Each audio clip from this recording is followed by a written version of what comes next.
O thank you ভাই। পথিকৃৎ। আমি জি। আসিফ ভাইয়ের সাথে কথা বলতে চাচ্ছিলাম অনেকদিন। আপনি তো জানেন। আসিফ ভাই কেমন আছেন? ও আচ্ছা, আপনি সেই তানভীর আহমেদ শরীফের আর কি। হ্যাঁ, বলেন ভাইয়া। প্রধান সাহাবী। হ্যাঁ, হ্যাঁ, হ্যাঁ। আসিফ ভাই কেমন আছেন? হযরত আবু বকর। হ্যাঁ, আচ্ছা, অনেকদিন বলেন। পরে আপনার সাথে কথা বলছি। আপনার তানভীর ভাইয়ের কি অবস্থা? তানভীর ভাইকে বলেছিলেন লাইভে যুক্ত হওয়ার কথা? তাকে তো আর ফোনে পাওয়া যায় না। এখন সে মনে হয় ব্যস্ত হয়ে গেছে আরে আরকি। ভাই, আচ্ছা। হওয়ার পরে দেখছেন আসিফ ভাই, বিয়ে শাদীর পরে মনে হয় একটু লজ্জা শরম জিনিসটা মাথায় ঢুকছে, মানে কনসেপ্টটা মাথায় ঢুকছে আর কি, বুঝছেন? কিন্তু আমি তো শুনছিলাম উনি বোধহয় টেসলায় যুক্ত হয়েছে ফারাজ ভাই। গাড়ি হ্যাঁ, এটাও হইতে পারে। গাড়ির ডিজাইনটা নাকি ইলন মাস্কের খুব পছন্দ হয়েছে। আচ্ছা, বলেন আ চৌধুরী সাহেব, বলেন। আচ্ছা আসিফ ভাই আপনাকে একটা প্রশ্ন করব। ঠিক আছে? আ শুনতে পাচ্ছেন আসিফ ভাই? হ্যাঁ, হ্যাঁ ভাই বলেন, আমার কোলে বাচ্চা তো আমি আনমিউট করতে পারতেছি না, আপনি বলেন। আচ্ছা, আচ্ছা ধরুন আপনার তো ২ টা বাচ্চা এখন। ধরেন আপনার বড় বাচ্চা সিদ্ধার্থ, সে আপনি বলছিলেন না যে 18 বছর পর্যন্ত তাকে পড়ে যেতে হবে ধর্ম। এখন সে যদি 18 বছর বয়সে বলে, "বাবা আমি ইসলাম ধর্ম গ্রহণ করতে চাই।" আপনি কি তাকে সেটা করতে দিবেন? আমি করতে দেয়া না দেয়া আর কি। সে তো নিজের সিদ্ধান্তের মালিক। কিন্তু সে যদি ইসলাম গ্রহণ করে তাহলে কি মানে আপনি তার সাথে সম্পর্ক কেটে দিবেন এরকম কিছু? আমার সন্তানের সাথে আমি কোনো অবস্থাতেই সম্পর্ক কাটবো না। সে যদি কোনো খারাপ কাজ করে, সে যদি ড্রাগস নেয় বা সে যদি ইসলাম নেয়, সে যদি হচ্ছে গিয়ে জঙ্গিবাদী করে, সে তো আমার সন্তানই তো থাকবে। আচ্ছা, ভাই তো আপনাকে আজকে কিছু প্রশ্ন করতাম। সেটা হচ্ছে আমি এই তাফসীরে পড়লাম যে ইসলাম ধর্মে নারী এবং শিশুদেরকে হত্যা করা জায়েজ না। আপনি এই ব্যাপারে কি বলবেন? জায়েজ না, কারণে তাদেরকে বাজারে নিয়ে বিক্রি করা জায়েজ। তাদেরকে নিয়ে তাদেরকে দাসী বানায় রেপ করা এবং বাজারে নিয়ে বিক্রি করাটা জায়েজ। এবং ব্যবসায়িকভাবে তাদেরকে বাঁচায় রেখে বাজারে নিয়ে বিক্রি করাটা বেশি প্রফিটেবল। মোহাম্মদ এবং তার সৈন্যবাহিনী এই জিনিসটা খুব ভালোভাবে বুঝেছিল, যেটা ফতোয়ায়ে আলমগীরিতে খুব পরিষ্কারভাবে বলা আছে যে তাদের বাঁচায় রাখার কারণটা কি, সেটা তাফসিরে যে ফতোয়ায়ে আলমগীরিতে খুব পরিষ্কারভাবে বলা আছে যে তাদেরকে আহ তবে তাদেরকে যে মারা একেবারেই জায়েজ না তা না, তাদেরকে মারার মতো ব্যবস্থা বা মারার মতো পরিস্থিতি তৈরি করে রাখা যাবে, যেটা ফতোয়া আলমগীরিতে বলা হচ্ছে। এবং হাদিসগুলো থেকে আমরা জানি যে মুহাম্মদের সাহাবীরা মেয়েদেরকে বিক্রি করে তার মূল্য দ্বারা উপকৃত হতে চাইতো। এই উপকারের জন্য মুহাম্মদের সৈন্যরা মেয়েদেরকে বাঁচায় রাখতো। আপনি যদি চান আমি রেফারেন্সগুলো বের করে দেখাতে পারি, যেখানে পরিষ্কারভাবে আছে। হ্যাঁ, একটু বের সাহাবীরা করে দেখান। বলতো, একটু কথা শুনে নেন। সাহাবীরা বলতো যে আমরা আজল কেন করতে চাই, আজলের যে কাহিনী এটার ভিতরে তারা পরিষ্কারভাবে বলতেছে যে আমরা এর বিক্রয় মূল্য দ্বারা উপকৃত হতে চাই, এই জন্য আমরা আজল করতে চাই। তার মানে এখান থেকে বোঝা যায় যে সেটা টাকাগুলা তারা নিতে চাইতো, সে তাদেরকে বিক্রি করে টাকাগুলা তারা নিতে চাইতো। ঠিক আছে, আমরা তাহলে সেই রেফারেন্স গুলো বের করি আগে। একটু ধরেন।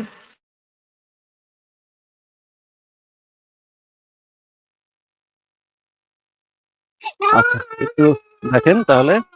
প্রথমে আমরা একটু দেখি ফতোয়া আলমগীরি গ্রন্থ থেকে দেখি। আচ্ছা, আমার ছেলেটা খুবই চিল্লাইতেছে, আমি একটু মিউট করে দেখাচ্ছি। হ্যাঁ, হ্যাঁ, ঠিক আছে।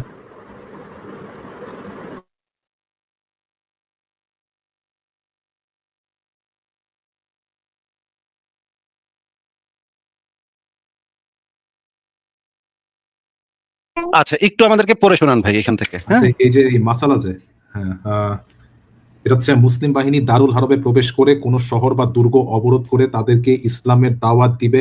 যদি তারা দাওয়াতে সাড়া দেয় তাহলে তাদের বিরুদ্ধে লড়াই থেকে বিরত থাকবে।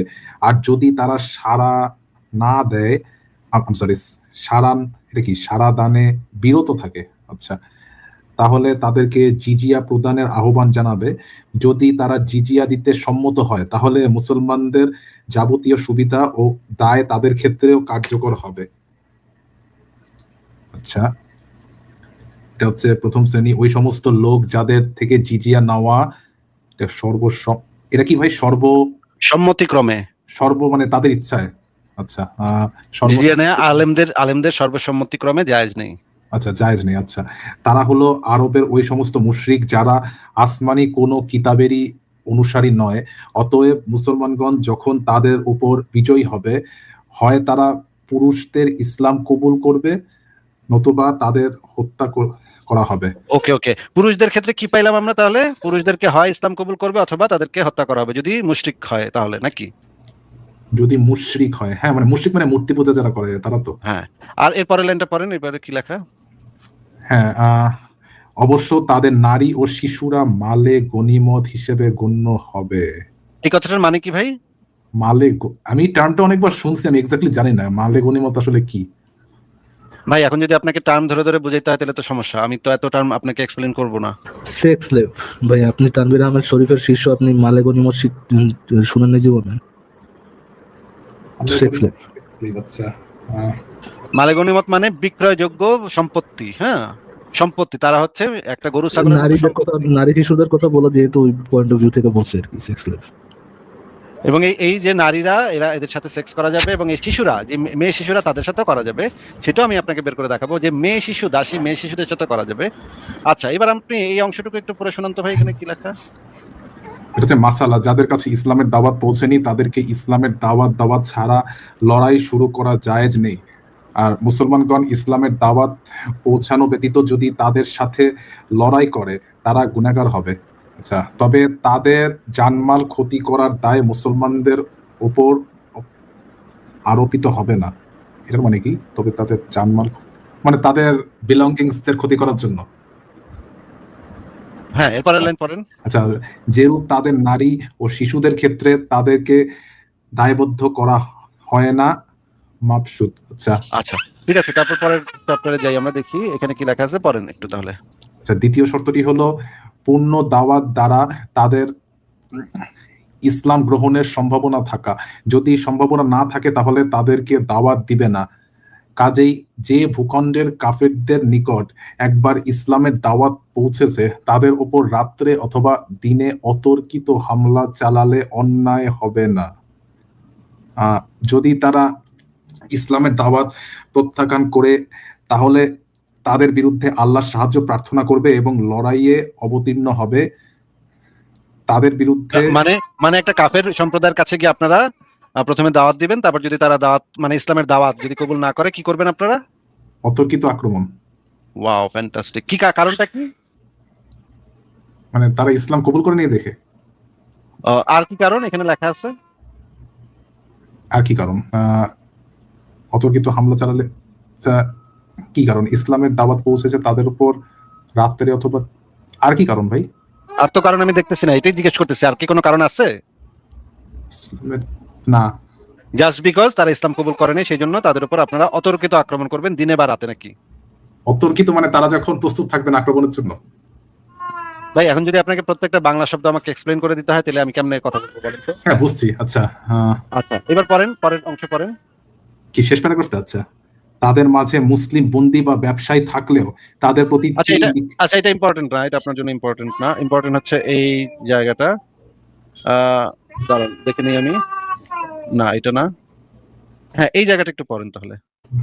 মাসালা, বন্দীদের প্রতি অনুগ্রহ প্রদর্শন করা, অর্থাৎ তাদেরকে দাস কিংবা জিম্মি না বানিয়ে কিংবা হত্যা না করে এমনিতেই ছেড়ে দেওয়া জায়েজ নেই।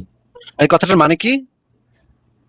মানে যাদেরকে বন্দি করা হবে তাদেরকে জিম্মি না বানায় বা হত্যা না করে এমনিতেই ছেড়ে দেওয়া যাবে না।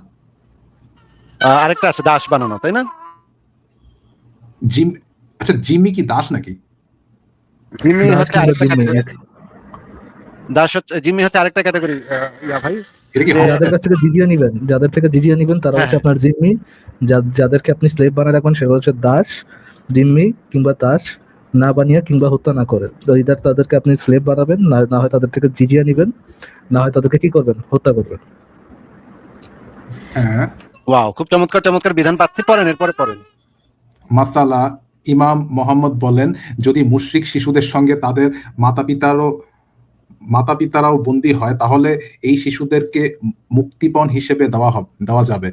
আর যদি শুধু শিশুরা বন্দী হয়, তাদের মাতা পিতারা বন্দী না হয় এবং তাদেরকে দারুল ইসলামে নিয়ে আসা হয় তাহলে তাদেরকে মুক্তিপণ হিসেবে দেওয়া যাবে না। অনুরূপ যদি দারুল হরবেই গনিমত বন্টন করা হয় এবং একটি শিশু কোনো ব্যক্তির অংশে পড়লো কিংবা তথায় গনিমতের মাল বিক্রি করা হলে ওই ব্যক্তি ক্রয় সূত্রে সেই শিশুটির মালিক হলো, তাহলে উক্ত শিশু ওই ব্যক্তিরই এটা কি ভাই অনুবর্তী রূপে মুসলমান বলে বিবেচিত হবে, মানে সে মালিক তার যেই ধর্মের সেই ধর্মেরই অনুসারী হবে, মানে বাচ্চাদেরকে গনিমতের মাল হিসেবে নিয়ে যাবে নাকি? হ্যাঁ, মানে তাদেরকে নিয়ে বিক্রি করে দিবে এরকম কিছু। বিক্রি করবে, বা যদি সে নিজেও রাখে তাহলে সে মুসলমান হিসেবে গণ্য হবে। হ্যাঁ, আচ্ছা ভাই, এটা আসলে কোনটা একটু বলেন তো, এটা কি কোন তাফসীর নাকি? এটা হচ্ছে, আমি আপনাকে শুরুতেই বলে দিয়েছি এটা কি, আপনি যদি না শুনে থাকেন আবারও পেছনে যে শুনেন, এইখান থেকে পড়েন ভাই। আর তাদের বাসনপত্র ও আসবাবপত্র সহ ঘরের যাবতীয় আসবাবপত্র এমনভাবে ভেঙে চুরমার করে দিবে যেন পরবর্তীতে এসব দ্বারা উপকৃত না হতে পারে, আর সকল ধরনের তরল জাতীয় পদার্থ প্রবাহিত করে দিবে যেন তারা পরবর্তীতে এসব দ্বারা উপকৃত না হতে পারে। এসব কর্মকাণ্ড এজন্য করা হবে যাতে তারা ক্রোধান্বিত হয়ে, এটা কি ভাই, ক্রোধান্বিত মানে রাগী হয়ে ওঠে? ক্রোধান্বিত হয়ে ওঠে, রাগী খেতে যায়। আচ্ছা, মাসালা হচ্ছে দারুল হারবের অভিযান থেকে ফেরার সময় যদি বন্দীদের সঙ্গে আনা তাদের সম্ভব না হয় তাহলে পুরুষদেরকে হত্যা করা হবে যদি ইসলাম গ্রহণ না করে, এবং নারী, শিশু ও বৃদ্ধা, এটা কি বৃদ্ধাদের খাদ্য ও পানীয় বিহীন নির্জন স্থানে ফেলে আসবে যেন তারা ক্ষুধা পিপাসায় মারা যায়, কেননা হাদিসে নিষেধাজ্ঞা আসার কারণে হত্যা করা সম্ভব নয়, আবার বাঁচিয়ে রাখাও বিশেষ কোনো যুক্তি নেই। ওয়াও, চমৎকার মাশাআল্লাহ, মাশাআল্লাহ। চমৎকার আরেকবার চমৎকার। পড়েন ভাই, এই প্রশ্নটা আরেকবার একটু পড়েন। দারুল হারবের অভিযান থেকে দারুল হারবের ফেরার অভিযান সময় থেকে ফেরার সময় যদি বন্দীদের সঙ্গে আনা তাদের সম্ভব না হয় তাহলে পুরুষদেরকে হত্যা করা হবে যদি ইসলাম গ্রহণ না করে, এবং নারী, শিশু ও বৃদ্ধাদের খাদ্য ও পানীয় বিহীন নির্জন স্থানে ফেলে আসবে যেন তারা ক্ষুধা পিপাসায় মারা যায়, আলহামদুলিল্লাহ, আলহামদুলিল্লাহ। কেননা হাদিসে নিষেধাজ্ঞা আসার কারণে হত্যা করা সম্ভব নয়, আবার বাঁচিয়ে রাখাও বিশেষ কোনো যুক্তি নেই। খুবই চমৎকার। আচ্ছা, ঠিক আছে, এখন এটা পড়ি। ওয়াও, তাহলে তো খুবই চমৎকার হলো। তাহলে ভাই আপনি এই আপনাকে আমি যেই রেফারেন্স গুলো দেখানোর, এখানেই সবকিছু আসলে পরিষ্কার ভাবে দেয়া আছে। আপনি যদি তারপরেও এই জিনিসটা আপনার বুঝে না আসে যে এটার মানে নারী এবং শিশুদেরকে বাঁচিয়ে রাখার কারণটা কি, এখানে পরিষ্কার ভাবে এই জিনিসটা বলা আছে, তারপরে যদি আপনি না বুঝেন তাহলে দয়া করে আমার এই লেখাটা একটু পুরাটা পড়বেন। হ্যাঁ, ইসলামে অমানবিক দাস প্রথা, এই লেখাটা পুরাটা একদম শুরু থেকে শেষ পর্যন্ত পড়বেন। আচ্ছা, এটা তো বুঝলাম ভাই, কিন্তু এখন কোরআনের 60 নম্বর সূরার 8 নম্বর আয়াতে যেটা লেখা আছে, আপনি এই ব্যাপারে কি বলবেন? ভাই কি ব্যাপারে কি বলা আছে সেইগুলা পড়েই, ফতোয়া আলমগীরি থেকে শুরু করে অন্যান্য গ্রন্থগুলো লেখা আছে, সেগুলো পড়েই লেখা আছে। আপনাকে যেটা দেখানো হয়েছে সেটা ওই কোরআনের অনেক পরবর্তী, কোরআন নাজিলের অনেক পরবর্তী বিষয়। তো তার মানে হচ্ছে যে এই ফতোয়াটা দেখাইছে সেই ফতোয়াটা মানসুখ হওয়ার কোনো পসিবিলিটি নাই। এই ফতোয়া আলমগীরি সারা পৃথিবীতে অত্যন্ত বিখ্যাত একটা আমি আপনাকে ফতোয়া। আরেকটু মনে করা দেই, এই ফটো আলমগীরি নিয়েই আপনার কিন্তু আপনার যে ফেভারিট বান্দা আপনার তানভীর আহমেদ শরীফ সাহেব, এটা নিয়ে কিন্তু লাফাইতো আমাদের এই জন্য ফটো আমি এটার আলমগীরি থেকে একটা দেখাইছি ফটো। ফারাজ ভাই, এই জন্য আমি এখান থেকে দেখাইছি। আচ্ছা, কিন্তু এই ফতোয়া আলমগীর কি একজন মুসলমানের মানতেই হবে? বাই দ্য ওয়ে, আমি চাইলে অনেক জায়গা থেকে দেখাতে পারতাম, কিন্তু আপনি যেহেতু তানভীরের একদম মানে সাহাবী, প্রধান সাহাবী, সেহেতু আমি ফতোয়া আলমগীর থেকে দেখাইছি, কারণ আপনার যে হুজুর, সেই হুজুর হচ্ছে কি সবসময় ফতোয়া আলমগীর থেকে রেফারেন্স দেয়। আচ্ছা, কিন্তু এটা কি মানতেই হবে? এটা না মানলেও তো হবে, তাই না? না মানতে হলে ফতোয়াগুলো যে ভুল সেটা আপনার দেখাতে হবে, এবং ফতোয়া আলমগীরি আমরা একটা একাডেমিক ডিসকাশনে ব্যবহার করতে পারি, রেফারেন্স হিসেবে ব্যবহার করতে পারি। আপনার ব্যক্তিগত মতামত আমরা কোন কোন জায়গাতে রেফারেন্স হিসেবে ব্যবহার করতে পারবো সেটা একটু আমাদেরকে জানাই দিয়েন, ভাই তাহলে আপনি আমি তো আমার কোরআনও না মানতে পারেন, মানতে তো আপনাকে বাধ্য করতে পারবে না ভাই। না, না, কোরআন মানতে হবে। একজন মুসলমান কে হিসেবে তো বলছে কোরআন কে মানতে হবে। বলছে কে বলছে? না, মুসলমান হলে তো কেন, কোরআন যে মানতে আপনার হবে। ফর এক্সাম্পল আপনার তানভীর আহমেদ শরীফ, সেও তো কোরআন মানে না, সেও তো কোরআনে বাটপারি করে, সেও তো মামালাকা তাইমানহুম এটারে দাস বলতে নারাজ, বদনামি করে। কোরআনে বলা মানে কোরআন তো বিকৃত করার অধিকার তো মুমিনদেরকে দেওয়া নাই, তাই না? আছে প্রতিকৃত ভাই? না, কিন্তু সে আবার আচ্ছা, কোরআন নিয়ে কোন জালিয়াতি করবে? এটা বুঝলাম না। ফারাজ ভাই, আমি একটু তাইলে আবার ঘুরে আসি। ফারাজ ভাই, আপনারা কথা বলেন, হ্যাঁ আমি হ্যাঁ আবার- শিওর, দেওয়া তো নেই, এই অধিকার তো দেওয়া নাই কাউকে, কোরআন চেঞ্জ করার বা কোরআনের আয়াত নিয়ে ভণ্ডামি করার অধিকার তো কাউকে দেওয়া নাই, কোনো মুসলমানকে দেওয়া নাই। দেওয়া আছে? না, ঠিক কিন্তু আছে। আপনার দিন ভাই তো করে সেটা। হ্যাঁ, ঠিক আছে। হ্যাঁ, মানে এখানে একটা বা ইসলামে একটা জায়গায় একটা কথা বলতেছে, আরেকটা জায়গায় আরেকটা কথা বলতেছে, আমি সেটাই জিজ্ঞেস করতেছিলাম। একটা জায়গায় এক কথা না, ধরেন সব জায়গায় একই কথা বলা, কিন্তু ওইটার ওয়ার্ডটাকে চেঞ্জ করে দিয়ে নিজের মতো ভণ্ডামি করা, এটা তো মানে মুসলমানের ক্ষেত্রে যায় না, কিন্তু মুসলমান তো এটা করে। আপনার তানভীর আহমেদ শরীফ সাহেব এটা তো মাল্টিপল টাইম করছে, একবার দুইবার তো না। আচ্ছা, তো আসিফ ভাই থাকলে ভালো হতো, আপনি যে বানু কুরাইজা গণহত্যা যে এটার একটু রেফারেন্স দেখাতে পারবেন আপনি? আমি কত বড় চাইছিলাম এটা। আচ্ছা, আসিফ ভাই আসুক, এটা নিয়ে আসিফ ভাইয়ের সাথেই কথা বলেন। আর বাকি বলেন ভাই, আপনার যে পজিশন ছিল ইসলাম সম্পর্কে, যে ইসলাম একটা জঙ্গিবাদী ধর্ম, ওই পজিশনটা কি এখন আছে নাকি আবার চেঞ্জ করে হচ্ছেন? ইসলাম তো এখন, আমি তো বললাম একটা জায়গায় একটা কথা লেখা আছে, আরেকটা জায়গায় আরেকটা কথা লেখা আছে। কোরআনের 60 নম্বর সূরার 8 নম্বর আয়াত দেখলে মনে হয় যে না এটা শান্তির ধর্ম, কিন্তু এখন যেগুলো দেখাবেন সেগুলো দেখলে মনে হয় জঙ্গির ধর্ম। আমি কারণ ধরেন আমি যখন বলেছিলাম যে ইসলাম জঙ্গির ধর্ম, এটা সপক্ষে কি আমি এভিডেন্স দেখাইছিলাম? হ্যাঁ দেখাইতেছিলেন। দেখাইছিলাম। আর যদি ধরেন অন্য কোথাও থেকে আপনি পাইলেন না ইসলামটা জঙ্গিবাদী ধর্ম না, তাহলে কি এটা প্রমাণিত হলো যে ইসলাম মানে উল্টা কথা লেখা, যে জঙ্গিবাদী ধর্ম যে কথা বলছিলাম ওটা উল্টা কথা লেখা? তাহলে কি প্রমাণিত হয় যে ইসলাম জঙ্গিবাদী ধর্ম না, নাকি এইটা প্রমাণিত হয় যে ইসলামে অ্যাডিশনাল একটা কি আছে, অ্যাডিশনাল একটা কন্ট্রাডিকশন আছে? কোনটা Addition? প্রমাণিত হয়? আচ্ছা, কন্ট্রাডিকশন আছে, কিন্তু এই কন্ট্রাডিকশন কেন আছে?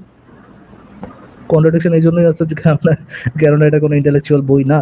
এটা এটা এখন কেন আছে কন্ট্রাডিকশন? আপনার নবীরা ঠিক মতো কোরআন টোরান লেখা নাই, আপনার আপনার নবীর সাহাবারা, তাদের কাছে কন্ট্রাডিকশন অত কিছু অত ইয়ে মনে হয় নাই, অত প্রবলেম মনে হয় নাই, তাদের আকল এটা ধরে নাই, এই জন্য কন্ট্রাডিকশন আছে। আচ্ছা, ঠিক আছে। এখন এই বানু কুরাইজার ওই রেফারেন্সটা কি আপনি দেখাতে পারবেন? কোন কোন রেফারেন্সটা বলেন দেখি। ওই যে বানু কুরাইজা নামে এক ইহুদি গোত্র ছিল মদিনাতে, আসিফ ভাই প্রায় সময় বলে যে 600 থেকে 900 ইহুদির উপরে গণহত্যা চালানো হয়েছিল একই দিনে। ওইটার একটু রেফারেন্স আপনি আছে। বানু কুরাইজার আর্টিকেলটা পড়ছিলেন সংসদ থেকে? বানু কুরাইজার আর্টিকেল তো আমি পাই নাই ওখানে। বানু কুরাইজার আর্টিকেল পানি নাই? আচ্ছা, দাঁড়ান, লেট মি সার্চ।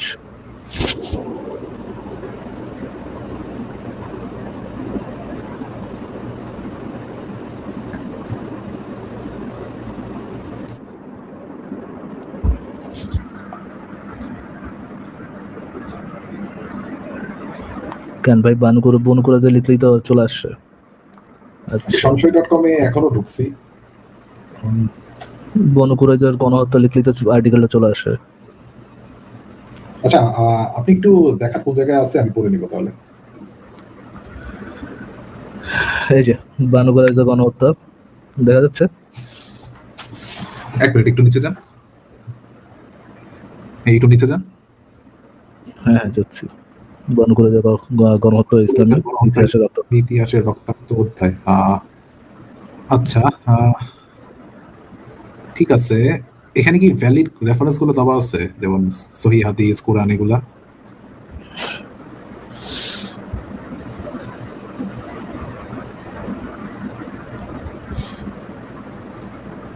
প্রত্যেকটা ইসের সাথে সহিহ মুসলিম, প্রত্যেকটার সাথে রেফারেন্সেস এবং রেফারেন্সের লিংক দুইটা একসাথেই দেওয়া আছে। আচ্ছা ভাই, আপনাকে একটা প্রশ্ন করি। এখানে একটা হাদিস দেখলাম আমি, যে আমি ইহুদি ও খ্রিস্টান সম্প্রদায়কে আরব উপদ্বীপ থেকে বহিষ্কার করব। আচ্ছা, এই আন্তর্জাতিক আইন অনুযায়ী এটা কি মানে এথনিক ক্লিনসিং বলে? জি স্যার, এটাকে এথনিক ক্লিনজিং বলে স্যার। আপনি যখন কোন একটা গোত্রের উপরে, কোন একটা সম্প্রদায়ের উপর টার্গেট করে যখন ওটাকে আপনি ওইখান থেকে ধূলিসাৎ করার চেষ্টা করবেন, মানে ধূলিসাৎ করার ইয়ে করবেন বা ফোর্স মাইগ্রেট করার চেষ্টা করবেন, সেটা এথনিক ক্লিনজিং। আচ্ছা, কিন্তু তানভীর ভাই বলছিল যে এখানে পরিপ্রেক্ষিত দেখতে হবে, যে ইহুদি আর খ্রিস্টানরা তো অনেকবার মুহাম্মদ সাল্লাল্লাহু আলাইহি ওয়াসাল্লামকে মারার চেষ্টা করছিল, মানে চুক্তি ভঙ্গ করছিল, তাই জন্যই। ওটা কি রেফারেন্স দিয়েছে নাকি বা আপনার তানভীর সাহেব মুখে বলেছে? কোনটা? মুখেই বলছে, কিন্তু সে বলছে যে এরকম প্রমাণও আছে। রেফারেন্স সহ মুখে বলছে নাকি রেফারেন্স ছাড়াই মুখে বলছে? না, রেফারেন্সও দেখায় নাই। এন্ড তানভীর সাহেব তো নিশ্চয়ই মানে নির্ভরযোগ্য কোন একজন ব্যক্তি, মিথ্যা কথা তো বলে না। না না, আমি এটা বলি নাই। কিন্তু আমি তাফসীর ইবনে কাসিরে তো দেখছিলাম যে ইহুদিরা বারবার নবীজিকে মারার চেষ্টা করছিল, এটা তো আমি পড়ছিলাম। কোথায় দেখছেন? দেখেন। তাফসীর ইবনে কাসির, আমার মনে নাই, আমি পড়ছিলাম এটা অনেক আগে। ইহুদিরা সবসময় মারার চেষ্টা করছিল, চুক্তি ভঙ্গ করছিল।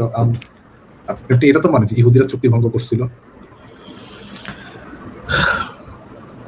না ভাই, আমি এরকম কোনো ইয়ে পাইনি যে ইহুদিরা কোনো চুক্তি ভঙ্গ করছিল, কোনো লেজিট চুক্তি হয়েছিল সেটাও আমার মনে হয় না। ইসলামিক যে ইয়েটা পাওয়া যায়, যেই রেফারেন্সেস গুলো পাওয়া যায় আপনাদের কোরআন হাদিস তাফসীর থেকে, পুরাটা হচ্ছে একপাক্ষিক, দ্বিপাক্ষিক না। এটা কোনো থার্ড পার্টির কোনো ইয়ে নেই, থার্ড পার্টি ভেরিফিকেশন নেই, নাথিং। আপনাদের একপাক্ষিক যত দাবি দাওয়া আছে সেই দাবি দাওয়া থেকে আপনাদের হাদিস তাফসীর সিরাত সবগুলোই শুরু। ওইখানে মুসলমান ছাড়া অন্য কারো কোনো হাত নেই। ওইখান থেকে যখন আমরা এই ডার্ক বিষয়গুলো দেখে আসতেছি, যেখানে আপনার নবী যায় ঢ্যাং ঢ্যাং করে বলতেছে যে তোমরা বিক্রি করে এখান থেকে বাইরে হয়ে যাও, আমি তোমাদের, এইটা হচ্ছে আমার আল্লাহ রাসূলের আমার আর আমার আল্লাহর এই এই ভূমি, এবং আমি তোমাদেরকে এখান থেকে বাই করে দিতে চাই। যখন আপনি এই ধরনের কথা বলবেন তখন এটা এথনিক ক্লিনজিং। যদি মোহাম্মদের সাথে কেউ চুক্তি ভঙ্গ করে, কোনো গোত্র চুক্তি ভঙ্গ করে, সেই গোত্রের যারা প্রধান আছে তাদের সাথে কোনো একটা ডিল, কোনো একটা পানিশমেন্ট, এটাও বোঝা যায়, এটাও মানা যায়। বাট আপনি পুরা গোত্র শুদ্ধ বাই করে দিবেন। ফর এক্সাম্পল ধরেন গাজাতে মানে ইসেতে আপনার অক্টোবর 7 আপনার দিনী ভাইরা যেখানে ইসেতে ইসরায়েলের উপর যে কাজ চালাইছে, এরপর তো তারা তো অক্টোবর 7 হামাস এবং সাধারণ জনগণ, গাজার সাধারণ জনগণ যে অ্যাট্রোসিটি করছে, তো এটার জন্য কি পুরা গাজাবাসীর উপরে এথনিক ক্লিনজিং চালানোটা জাস্টিফাইড? না, জি স্যার, এই জিনিসটা তো তাহলে আপনি নিজেও মানতেছেন না। কিন্তু আমরা তো এটা ভিডিওতেই দেখতে পাচ্ছি যে তারা গাজাবাসীদেরকে বা ইসরায়েলিদেরকে মারছে, রেপ করছে, অ্যাবডাক্ট করে নিয়ে গেছে। অ্যাবডাক্ট করে নিয়ে গেছে। এখন অনেক ফিলিস্তিনিদেরকে বন্দী করে রাখছে ইসরায়েল কোনো চার্জ ছাড়া, তাদেরকে ছাড়ানোর জন্য। এটা তো ফিলিস্তিনিরা বলে। তাহলে তো ভাই ঠিক আছে, আপনি সাধারণ জনগণের উপর যেহেতু আপনি অ্যাট্রোসিটি চালাইছেন, তাহলে তো ভাই আপনার জনগণের ইসরায়েলের তো সে ক্ষমতা আছে একেবারে এথনিক ক্লিনজিং করে দেওয়া, মশা মাছির মতো, তেলাবোগার মতো ক্লিনজিং করে দেওয়া, সেই ক্ষমতা তো ইসরায়েলের আছে, তাই না? হ্যাঁ, আছে না ভাই? তো এটা তো তাহলে তো করাই উচিত। যদি ক্ষমতা থাকেই, আপনার মোহাম্মদ যে কাজটা করছে সে একই ইয়া তো তাদের ফলো করা উচিত, মানে মোহাম্মদের সুন্নাত তাদের ফলো করা উচিত না চৌধুরী সাহেব? না, মোহাম্মদের যে একটু বুঝে নি ভাই, মোহাম্মদের যে সুন্নতটা ইহুদি খ্রিস্টানদেরকে ওইখান থেকে এথনিক ক্লিনজিং করার যে সুন্নত, এই সুন্নতটা কি তাহলে ইসরায়েলিদের ফলো করা উচিত? না, ফলো করা উচিত না, মানে আপনার নবীর লেভেলে ইসরায়েলিদের নামা উচিত না। কি বলবো,